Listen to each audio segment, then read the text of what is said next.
only the Lord establishes his word. So the woman abode and gave his son suck until she weaned him. And when she had weaned him, she took him up with her, and 3 bullocks, and 1 ephah of flour, and a bottle of wine, and brought him unto the house of the Lord in Shiloh. And the child was young. And they slew a bullock, and brought the child to Eli, that's the priest. And she said, O my Lord, as thy soul liveth, my Lord, I am the woman that stood by thee here, praying unto the Lord. For this child I prayed, and the Lord hath given me my petition, which I asked of him. Therefore also I have lent him to the Lord. As long as he liveth, he shall be lent to the Lord. And he worshipped the Lord there. That's her son. Okay? And Hannah prayed and said, My heart rejoiceth in the Lord. Mine horn is exalted in the Lord. My mouth is enlarged over mine enemies, because I rejoice in thy salvation. There is none holy as the Lord, for there is none beside thee, neither is there any rock like our God. Talk no more so exceeding proudly. Let no arrogance come out of your mouth, for the Lord is a God of knowledge, and by him actions are weighed. The bows of the mighty men are broken, and they that stumbled are girded with strength. They that were full have hired out themselves for bread, and they that were hungry cease, so that the barren have borne 7, and she that hath many children is waxed feeble. The Lord killeth and maketh alive. He bringeth down to the grave, and bringeth up. The Lord maketh poor, and maketh rich. He bringeth low, and lifteth up. He raises up the poor out of the dust, and lifteth up the beggar from the dunghill, to set them among princes, and to make them inherit the throne of glory. For the pillars of the earth are the Lord's, and he hath set the world upon them. He will keep the feast of his saints, and the wicked shall be silent in darkness, for by strength shall no man prevail. The adversaries of the Lord shall be broken to pieces. Out of heaven shall he thunder upon them. The Lord shall judge the ends of the earth, and he shall give strength unto his king, and exalt the horn of his anointed. Okay? And Elkanah went to Ramah to his house, and the child did minister unto the Lord before Eli the priest. Okay? So the moral of the story here is, how do we place our value? Right? Do we place our value with man, or do we look to the Lord? Entirely to the Lord. Not to the left, not to the right, but to the Lord. And when the Lord said to me, I want you to be at that place to pray, so that I can bring up the children in safety. Okay. Look to the Lord. Look to the value that the Lord has said that to me. Hannah should have looked that Elkanah gave her a worthy portion to make up that she didn't have children. And Peninnah should have said, well, I have children from my husband. And this other wife hasn't got children. So I won't be greedy, I won't be covetous. And likewise, Hannah should say, well, my husband is showing true love to me. He's given me good attention. Not even the other wife gets that type of attention. And he's given me a worthy portion. You see?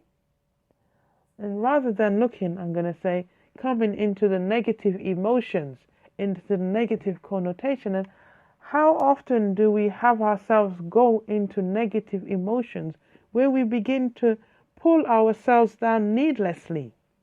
We pile on emotions of disparity, emotions of pain, emotions of lack, and now we bring ourselves into sadness, disillusion, and confusion. And ladies, that could even lead into gynecological problems with the womb and our ovaries, the reproductive system, endometriosis, cysts, fibroids. even infertility. Yes, when the emotions is so heavily stirred in a woman. And can I even add on, it even brings on breast cancer. Because definitely I've observed that in my work as a radiation therapist and radiating many women with breast cancer and listening to their stories, I begin to find a common denominator here. And it's the emotions, and it's a negative emotion, and it's a sense of loss.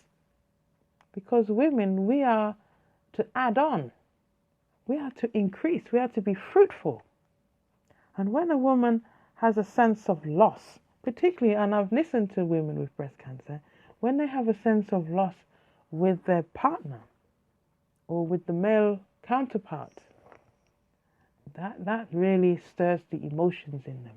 Because the Lord has put a command out in Genesis 2 that it's not good for man to be alone.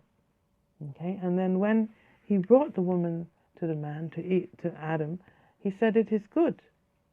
And they shall cleave, this man and woman should leave their father and their parents and cleave to one another.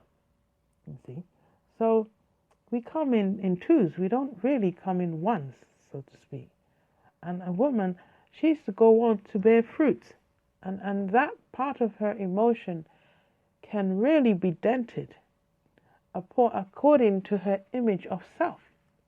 If she looks to humanity, she looks to people to get her identity, then she will not achieve that. And she will have that sense of loss, and then she'll come into grief and trigger off the emotions, that negative emotion of despair. And now the body wants to come back into its fullness of joy. And that depletes her immune system and lays her open for diseases to set in, because she is, I'm going to use the word, ill at ease with herself. See? So, my message here is that we are to place our value in the Lord and nowhere else but the Lord. Okay? So I thank you for your good and kind attention. I was really hoping, which I can still do, but the time I need to really move on with my day.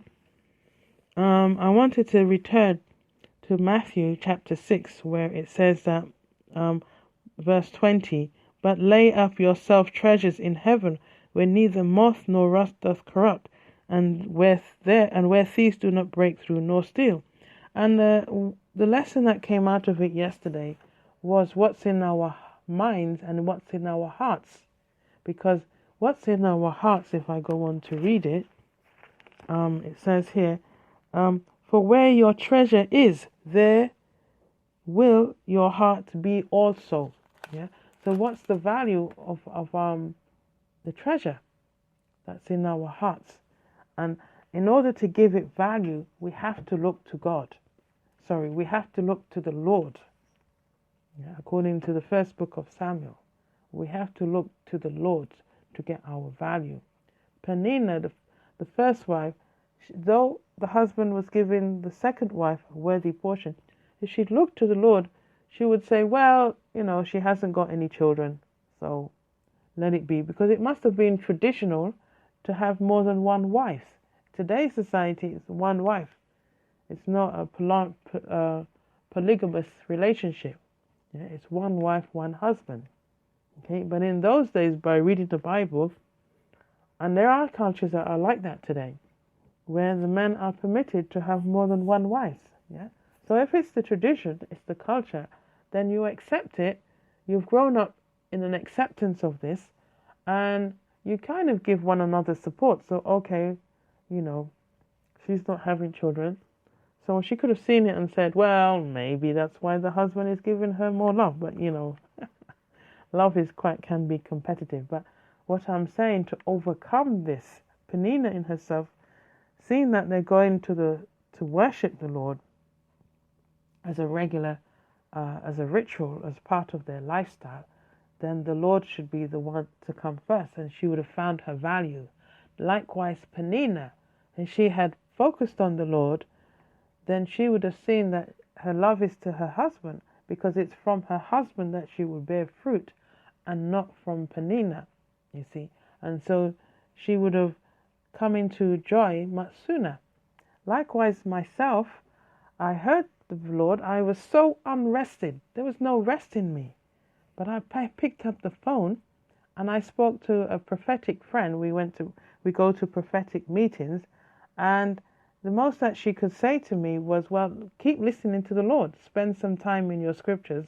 Just cancel anything you're doing for the afternoon and just go into prayers, read your scriptures and hear what the Lord is saying to you. And I did. And the Lord said, be at the airport at 5 a.m. in the morning. It's only up the road from where I'm living, you see. But I still doubted it because I spent the evening, the late night ringing and seeing if I could get someone to hear me and maybe get a flight organized. But I couldn't even get past the first 2 sentences before the person refused to talk to me any further. So, but had I, as I said, not been put off by the world focusing in that area and just obediently said, the Lord is speaking to me, so the Lord will establish his word. And the Lord knows why he has called on to me, Joycelyn Linton. He knows why. I don't know why, but he knows why. And so I go obediently to the airport and be there for 5, be there for 4:30, so 5 o'clock. No, he said be there for 5. So we be there for 5. Let's not add on or take away. Yeah, and who knows? Who knows what would have happened at that time? And as my friend said, even if you had to pray in that area and the power of the Lord would have gone through on the passengers who's going on the plane, that by the time they arrived there, you know, the people are saved. It would have blocked the other people from touching the plane. Who knows what would have happened, yeah? So I've just repeated myself here, but I hope that the message has come home, that we seek our value in the Lord and nowhere else, okay? Thank you very much. This is Joycelyn Linton coming into the higher calling. So those who are listening on www.blogtalkradio.com/coming into the higher calling, and those who's listening through Spreaker, SPREAKER.com. This morning is /Joycelyn Linton's tracks, and I'm also on YouTube as well, coming into the higher calling. Okay, so until next time, keep listening out and keep watching this space. Thank you for your time. Take care. Bye.